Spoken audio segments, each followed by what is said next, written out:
What's up, guys, and welcome back to a late edition of the Meta Deck Report, a series in which I rank the best top-tier infinite proven decks in Marvel Snap. Now, because this is the meta, right, it assumes that you have access to the majority of the best cards in Marvel Snap, and you're mostly Pool 3 complete.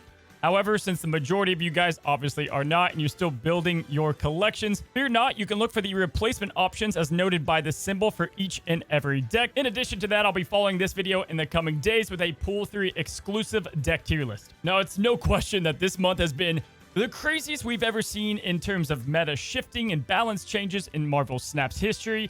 The meta hasn't even truly settled yet, which is why this report took so long to come out. We saw top performers from last month in Leader, Zabula, and Sera Surfer all get nerfed, as well as plenty of cards getting buffed, which caused a huge rise and decline in both decks and cards. Let's go to kick off with the Tier 1 decks. These are the top performers in the month of February, well above the rest. They're either great in the current meta game, they have good surprises, explosive finishes, and multiple win conditions. Now, first up, no question, we have two different decks all around the newly buffed King of Snap in Thanos. Now, it's always been my belief that Thanos has been an S-tier card, just super big-brained in the way that you play him.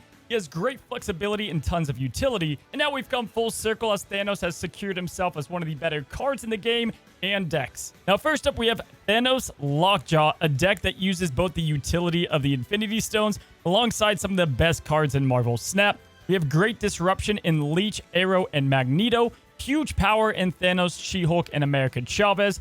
Good value on going cards with Devil Dinosaur and Blue Marvel to buff up the stones, alongside Shang-Chi to counter some of the other best decks in the game. Simply put, this deck has a lot going for it. It's very hard for your opponent to track what you're doing with things like the Space Stone. You can move your high-power cards from their Shang-Chi, and then you just have a lot of great abilities all stacked into one. And surprisingly, there's a lot of flexibility with some of the cards that you can play in the deck, although this is the core set that the majority is playing with. Now let's go ahead and go to the next Thanos list in Inevitable Ongoing, which combines the power of a ton of different ongoing ability cards with the surprise factor of Spectrum. And you're going to combine all that with Valkyrie and the Soul Stone, or Blue Marvel and Khazar, to give you the winning edge in the lanes that you strike even with Valkyrie's ability. The deck has a ton of burst. You have so many different cards with all of the 1-drops combined with the stones, and you're able to make a lot happen with the ongoing effect of the Soul Stone and the Power Stone with Spectrum. Now, yes, these two lists are phenomenal. However, Thanos fits into the majority of archetypes, and I think we're at just the beginning of a Thanos meta. It's not going to surprise me to see a new list next month involving Thanos because of the major buff they gave him. Now, for the next top-tier deck, we have the Shuri Sauron list, which combines Shuri being a ridiculously powerful card in the game, alongside one of the better archetypes in Zero at the moment. Sauron has skyrocketed all the negative effects of that ongoing list, and now we combine it all together for a top-tier option. But if you don't have Sauron, well, I've got good news for you guys. The deck still performs at an extremely high level. You've got all the other pieces that you'll need. I like to throw in Enchantress to help tame down the ongoing abilities, just in case we don't draw the other cards. The Zero Nuke deck isn't going anywhere anytime soon, and once Sauron drops down to Pool 4, I would try to grab him then if you're into the archetype. Now, staying in the topic of Shuri, she is definitely one of the best cards in Marvel Snap at the moment, so a deck designed to abuse her double power mechanic is obviously crushing other decks at the moment. Now, with this deck build, you have the two main things that you need, and that is going to be a double 30 power play combined for 60 power with both Red Skull and Taskmaster. If you go up against Arrow, you can make a huge Captain Marvel. You have an Arrow of your own, and then we can also combine all of that with She-Hulk for a big turn 6 play. The deck has Sunspot to float the energy power to. We've got both Zero and Titania to go ahead and give us a 2-cost 8 power play, alongside some great tech cards to counter both Death Wave decks as well as Cosmo for the on-reveal effects. Now let's move on to Galactus, who is at a ridiculous place in the meta right now. Several deck designs built around him, and is a great way to counter pretty much everything out there, so long you learn the dance a priority. Now, the addition of Knull down to Pool 4 has made Galactus even more dependable with its easy-to-retreat system and even easier way to secure huge cube wins. This makes Galactus a deck that many want to take to infinite. There are so many different ways to build the deck, but with plenty of players expecting you to drop Galactus, I find the best thing to do is try to fly under the radar and not put cards in the deck that give it away. Now, if you're brand new to Galactus or you want to perfect the way that you play him, I've got an all-encompassing in-depth guide truly telling you everything you'll ever need or want to know about Galactus in the top right-hand corner above. Now, for the last top-tier deck, we've got Rocks and Hawks, and this is a Dark Hawk deck. Even though he received a nerf, he's doing very well at the moment with the rise of Thanos in the meta, as he's absolutely feasting on the huge deck size. Simply put, this is a sexy Devil Dinosaur deck in disguise with great value cards such as the Dinosaur and Darkhawk together. Agent Coulson provides you bonuses to the Devil Dinosaur, but at the same time, gives you flexible choices to play with that you can in turn then discount via Zabu and Quinjet. And speaking of Zabu, guys, he's also going to discount our Darkhawk so that we can play him alongside Mystique on turn 6. And then it gets crazy because Moon Girl is also discounted by Zabu, but then everything that Moon Girl clones is going to be cost reduced by Quinjet. The deck can go toe-to-toe with any of the other meta decks, putting up an immense amount of power, and at the same time, people aren't expecting Darkhawk as much with the nerf to Zabu. Now let's go ahead and move down one notch and talk about our next set of decks, and this is going to be the On the Bubble. They're not top tier. They're not kind of middle tier. They're right on the bubble of being a very consistently great deck, although they're not quite as good and consistent as the decks above. We start off with Sera Control. You guys know the deck by now. Still a great performer, one that you can upgrade with Zabu, Darkhawk. You can add in a whole different blend to the list altogether. Again, top right-hand corner if you want the full breakdown. But on the other side, we also have a new Sera Toxic deck that is designed perfectly to counter Thanos in a ton of the decks that are plaguing the meta at the moment. It's great to see the OG Sera Control continue to get builds upon it. This is a toxic version to deal with Thanos, but there are so many different additions that you can add. This truly feels like Zabu's home because of all the tech cards at 4 cost. At the same time, it's still explosive on the late turns with Maximus, Killmonger, and Nova. And then you have the Typhoid Mary into the mix, truly making it feel like a Sera deck. And then to wrap up Sera, we've got the original Sera Surfer deck. For whatever reason has fallen off dramatically, but guys, the win rate is still there, well over 56%, with a great amount of average cubes won per game. The best part about the deck is people are playing it less, giving you a bigger advantage. I like to throw in 3-cost cards that look like other decks, and then you surprise them on turn 6 with the Surfer. Overall, the deck's still great, probably not near as good as the other two, but can win you plenty of games. Now, easily the newest deck to arrive into the meta that securely placed itself already as a high contender deck is our Quicksand Disrupt deck.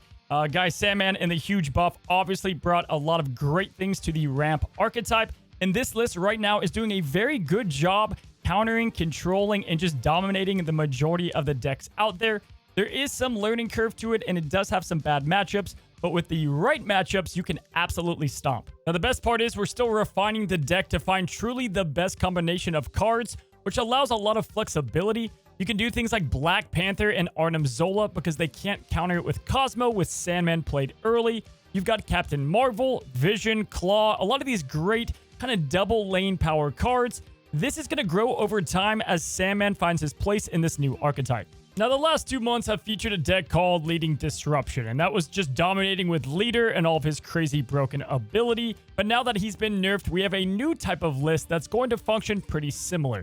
We call it Tempo Value, and it's focused on just good cards that have a great stat line. Oftentimes, people forget that these cards are great to play because, well, they're going to put out dependable power. This deck keeps your opponent guessing. Between Sunspot and Thor, you never know when they're going to get power. We've got Armor in there as a tech card. Leech is obviously devastating. And then the Devil and Magneto for the big power plays if we need those. Now follow that up with Shang-Chi to tech the big cards and White Queen for the scouting. It's a pretty cheap deck in terms of all the other ones that we've looked at today. And it's a very consistent winner amongst all of them out there. Now alongside this, we also have just the majority of Devil Dinosaur decks floating about right here in the bubble. Great decks, you can build your own, and it's going to work pretty consistently. Devil Dino just has great value, and these are some of my more favorite decks out there at the moment. If you've been playing Marvel Snap this season, odds are you've seen plenty of Death Wave, and guys, it's just infesting the ladder because Leader has been nerfed, which was the most efficient way to counter it. Now, this deck is still great. It has ways to counter other decks and limit them severely on turn 6. This deck has plenty of flexible options, and with the recent buff to Wolverine, he slots in here perfectly. Let's move on to the middle of the tier, guys. This is going to still have great competitive decks. Anything on this report is a great deck to use on the ladder, but these decks do suffer when compared and compete against the ones above it. However, they have great win rates, most of them above 55, even 60%, and are reliable options to use on a daily basis. We start off with the MODOK Discard. He's our newest Season Pass card, and he's actually found a nice place in discard decks. This deck can produce pretty nice, reliable power, has a straightforward plan, and plenty of flexibility to beat around other decks that you might come across. Also in the discard family, right around this tier, if you missed the old Zabu pre-nerf days, we've got a deck loaded with 4-cost cards, taking advantage of the discard archetype with Zabula. Again, same thing, Dracula is still one of the best cards in the game, and dependably, you're going to get a lot of power from him. Oftentimes, your opponent is just not even going to bother to try to go for his lane. This deck sports a pretty high win rate above about 55%. Next up, we got control decks, and this is going to try to represent pretty much all of the control decks out there right now. Daredevil, Professor X, very strong currently with a lot of decks needing plenty of room at locations. We've got a Valkyrie lane lockdown, and this deck is going to utilize Jane Thor to summon Wasp, Yellow Jacket, and Thor's Hammer to use alongside Valkyrie. We have low-cost cards like Ant-Man, and more importantly, Nightcrawler to move into your Valkyrie lane. You can also play her on top of Angela, and you're looking to close down a lane early and secure the other one via Valkyrie. Now let's move on to the little brother slash sister of the Thanos Lockjaw deck. We have Jane Jaw, which is going to work somewhat the same with great value and good cycling through Lockjaw and plenty of power to spread around the board. Now, the deck isn't anywhere as consistent as the Thanos Lockjaw deck, but once you hone down exactly what to do on each and every turn, you do get some pretty consistent results. Now, it is a bit more on the casino style feel and is dependent of the meta, but right now it is doing pretty solid. Now, moving on, we have the post-credits Disrupt, and this is going to take advantage of the She-Hulk Infinite Sunspot combo, otherwise known as She-Naughty, and you can plug that combo into pretty much any deck, and it does perform really well, just the trio. This deck and build is focused on disruption. We'll be doing cheeky plays like Green Goblin into Titania to send 2 cards over to clog a lane. We've got the Hood and Demon that we can discount via Quinjet. Shuri's going to boost up the Demon. Moon Girl's going to make more copies that are discounted as well. We've got Arrow and Magic to extend the turns. Very solid deck, sporting a nice win rate. Consistently consistent, the Patriot, guys, is not going anywhere. It still has a 60% around win rate in the meta, and anytime Leech right now, who is everywhere, is around the ladder. You want to use Patriot decks so long as you play him on the right turn. Patriot decks are always a great staple to fall back to if you feel yourself slipping. It plays well against the decks out there as well as the majority of locations, and you have plenty of turn 6 wins. Now, last but not least, we've got our honorable mentions, the low tier, if you will, and these decks are still plenty competitive. They just have a hard time and have plenty of counters at the moment, or just something is working against it.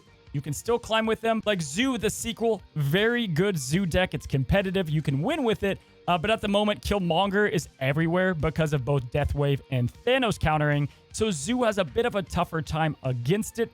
Alongside that, of course, guys, we have our Cerebro 3 and Cerebro 2.